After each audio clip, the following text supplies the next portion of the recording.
In this happiness challenge video, we're going to be getting to our first skill and also a method of zeroing in on how to use all the other skills we're going to be learning to increase happiness. We're going to be covering what values are, how to set goals, and what you need to actually make these skills work for you in your actual life. Now, laying the groundwork here, it's important to highlight, all feelings have a function. Sadness, that tells you something. There's a wisdom in there that says you lost something, hold on, stop moving, you got to reassess things. Anger is the same way. It tells you an injustice has occurred. You have to stop and set things right. Happiness works the same way. There's a wisdom there. The emotion is telling you something. It's saying you achieved a goal. You actually did something you want. Keep it up. You're getting a dopamine hit, and that feels good. And when you get a dopamine hit, you're going to just want to get that one again. It self-perpetuates. But happiness is complex. A lot of people make a mistake between what happiness is and what satisfaction is. What satiation is.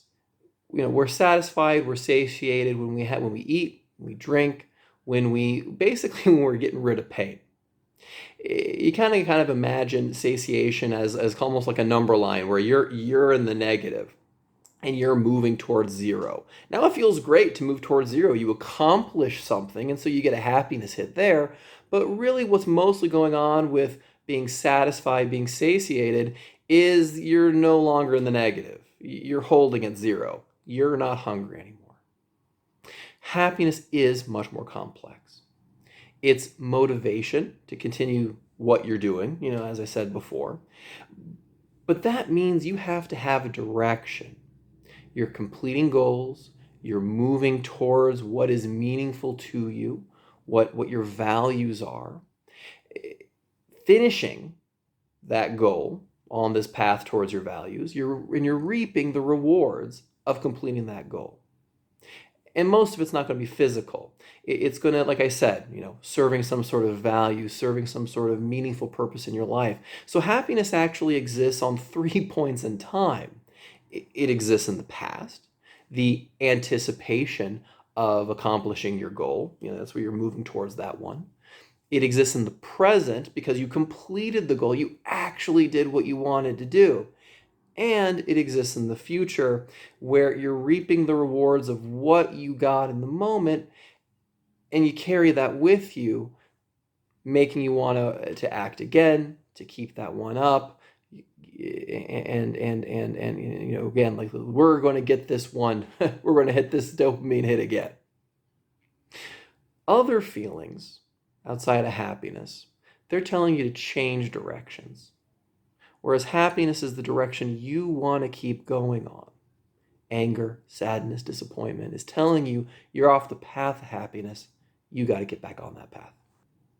So we have a little bit of a catch-22 here because, like I said, if it's true that happiness is the fuel of motivation, you're getting that dopamine hit. Well, how do you get motivated in the first place to be more happy?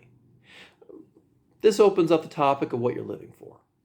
This opens up the topic of values. What are values? How are they different than goals? Values are what you want to live for.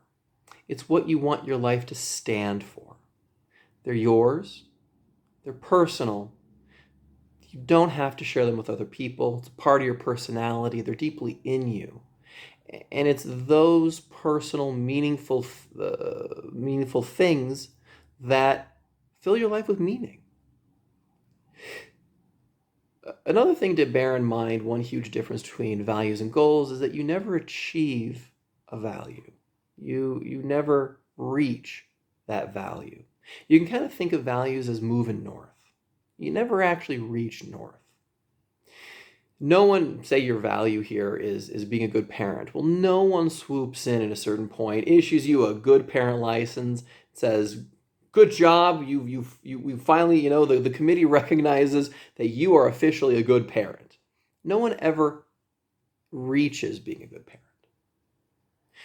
This is where goals come in. Because goals are the concrete things that you do that you finish, you complete, that keep you on this path towards reaching your goal, reaching your values, excuse me. So, providing kids with food, shelter, playing with them, reading them at bedtime, kissing their boo-boos, these are all things that are moving you in the value and the direction of being a good parent. But yet these are specific goals. You finish it. You actually kiss that boo-boo. You actually, put food on your kid's plate. You actually do it.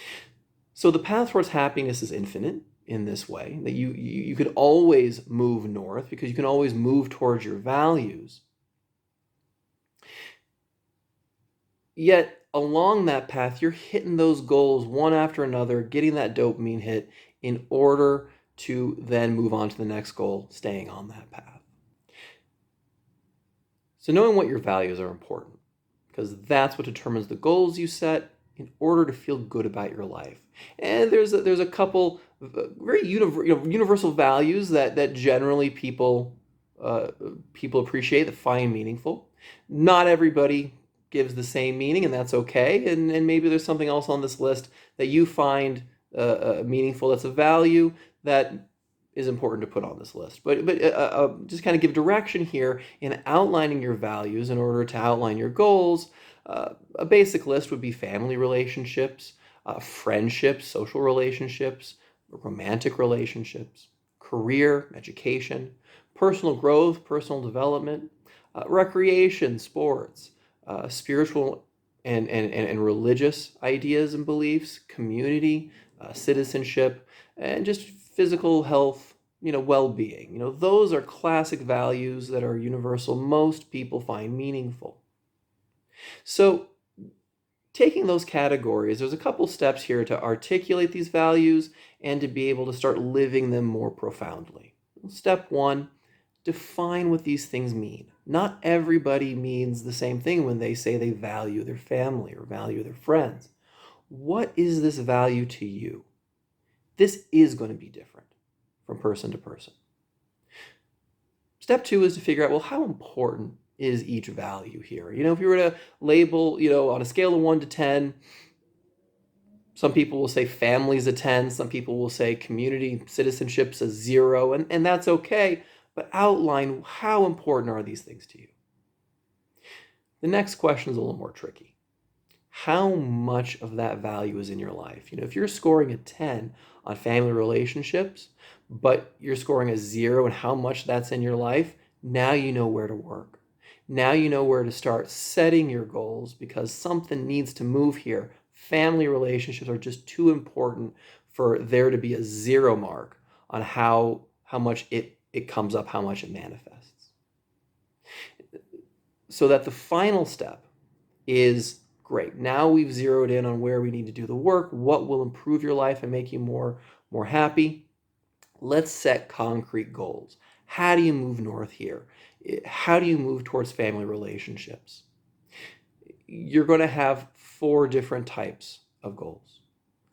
What can you achieve today? You need to feel good today. So what can you do today that is one thing you could, in a concrete way, achieve in improving your family relationships? What can you do this week? What can you do this month? And the hardest question is, what can you do this year?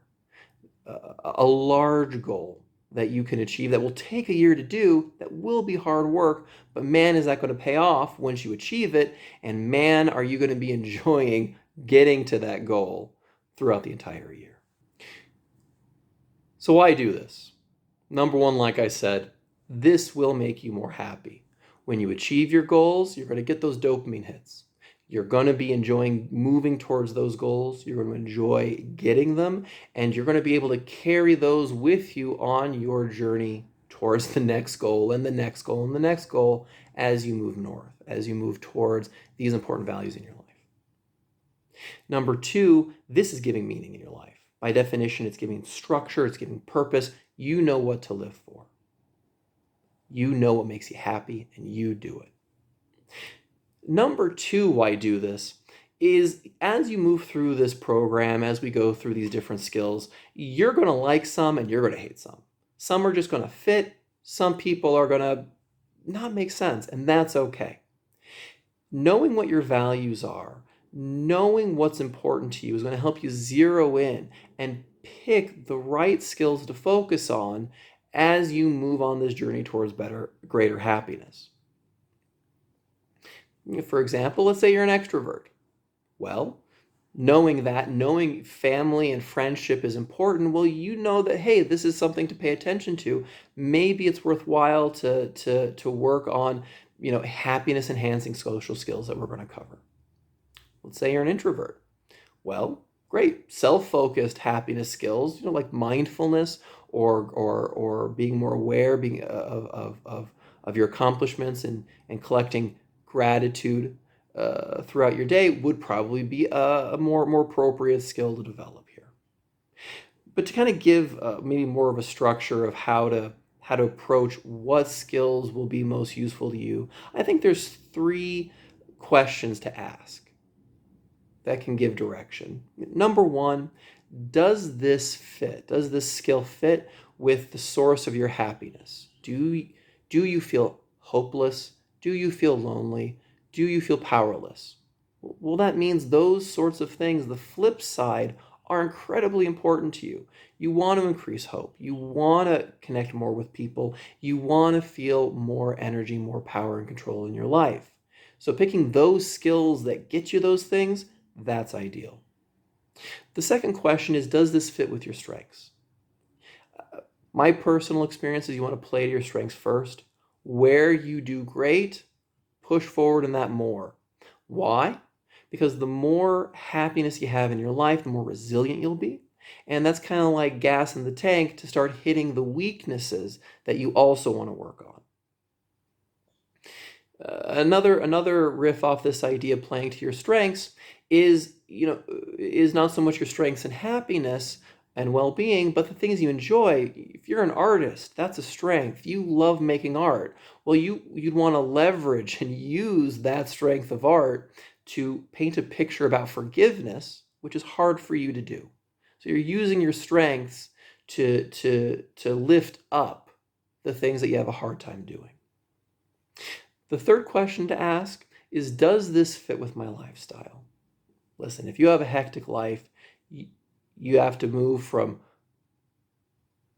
position to job to location to family to this. If you're constantly on the go, it's going to be hard to find 10 minutes or 20 minutes to be meditating, to focus on mindfulness skills. So you might want to do something which is on the go, easy to do. Take 2 minutes as you're walking from one office to the other and count off 5 things you're grateful for. Just jump in there and get that, grab that, do it quick and get it over with. If, let's say, that you're having problems at work and not in your family life, well, to zero in on and try and bring in those values that you find meaningful that are working for you in family, and bring those into your work life, that you can make it more tolerable, less sufferable, and maybe you'll actually find something meaningful there that wasn't there before because you're bringing in these values. I hope that you got something out of this video. I'd really like to hear your feedback.